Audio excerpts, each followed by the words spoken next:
আমি যেভাবে যে ওয়েতে পানিটা খাচ্ছি, যদি নেক্সট টাইম সেম বোতলে কাউকে পানি খেতে দেখেন এভাবে, তাহলে ভাববেন সেটা আমার copy. Is it clear?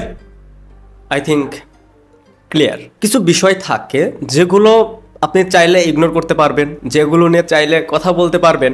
Same আজকের টপিকটা একটু আগে যিশু সেনগুপ্তর বার্থডে উপলক্ষে যে গ্লিমসটা এসেছে, সেটা অধিকাংশ মানুষের কাছে ভালো লেগেছে, অধিকাংশ মানুষ সেটাকে অ্যাপ্রিসিয়েট করেছে। বাট কিছু মানুষ সামান্য, যাদের কথা অনুযায়ী, যাদের ওয়ার্ডগুলো এরকম, জেরক্স কপি, টুকে দিয়েছে, মেরে দিয়েছে।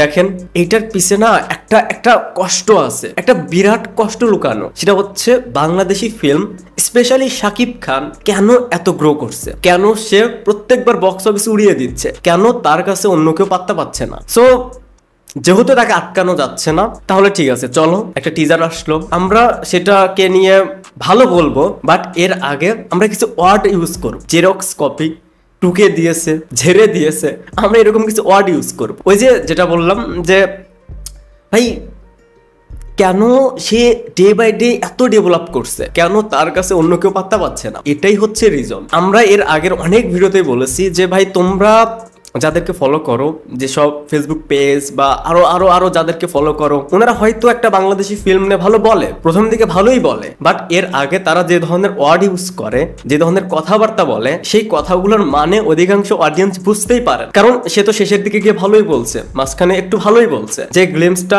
আজকে ড্রপ করেছে বরবাদ টিমের পক্ষ থেকে, এটা দেখে তো তাদের জ্বালা আরো ধরে গেছে। যিশু সেনগুপ্ত যে ইন্ডাস্ট্রিতে বিলং করে, সে যতগুলো ভালো কাজ করছে, সেটা সাউথে গিয়ে, সেটা অন্য কোনো ইন্ডাস্ট্রিতে গিয়ে, তাদের যে ইন্ডাস্ট্রি, সে যে ইন্ডাস্ট্রিতে বিলং করে, তাকে কিন্তু সেভাবে ইউটিলাইজ করতে পারে না, এত লাক্সারিয়াস ভাবে কেউ প্রেজেন্টই করতে পারেনি আজ পর্যন্ত নয়। সো বাংলাদেশে একটা ফিল্মে, স্পেশালি শাকিব খানের একটা ফিল্মে তাকে এইভাবে প্রেজেন্ট করছে, এত বড় বাজেটের একটা সিনেমা। সো ভাই এখানে তো লাগবেই, লাগাটা কিন্তু ভাই খুবই স্বাভাবিক, কারণ ভাই পাত্তাই পাচ্ছে না কেউ। বেশি কথা বলার আসলে কিছু নেই।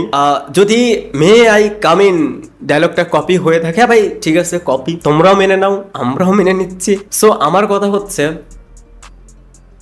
সাইলেন্স, চুপ থাকো, চুপ থাকতে শেখো। যাদের জ্বলার তাদের জ্বলবে, ভাই জ্বলতে দাও। হাজারটা পোস্ট অলরেডি হয়ে গেছে যে মে আই কাম ইন এটা কেজিএফ এর রকি ওয়ার ডায়লগের copy, xerox copy, copy paste. So এই ধরনের পোস্ট যখনই দেখবে, এই ধরনের ভিডিও যখনই দেখবে, তোমরা সেখানে গিয়ে লিখবে যে ভাই হ্যাঁ ভাই আপনি যেটা বলছেন সেটাই রাইট, এটা ভাই আসলেই কপি, এটা জেরক্স কপি, এটা কপি পেস্ট, ভাই আপনি যেটা বলছেন সেটাই। এতে করে কি হবে, সে যখন সেই কমেন্টসটা দেখবে তখন তার একটু শান্তি লাগবে, সেই জ্বালাটা একটু কমবে, একটু হলেও কমবে। আবারও বলছি, তোমরা কিছু বিষয় অ্যাভয়েড করতে শেখো। দেখো ভাই, আমি শাকিব খানকে একটা গালি দিব, সমালোচনা করব, সেটা ঘটনমূলক সমালোচনা করব, বাট আমি যখন তাকে নিয়ে প্রশংসাটা করব, সেটাই দিল থেকেই করব। লাস্ট শাকিব খানকে প্রশংসা করার জন্য আমি এক্সট্রা একটা ভিডিওই বানাই। সো আমি যেটা করব শাকিব খানকে নিয়ে, সেই প্রশংসাটা তোমাদেরকে শোনানোর জন্য করব না, সেটা আমি আমার মন থেকেই করব। বাট ওই যে বললাম যে কিছু মানুষ থাকে যে ভাই ভালো তো একটু হলেও বলতে হবে, কারণ সেটা তো অরিজিনালি ভালো।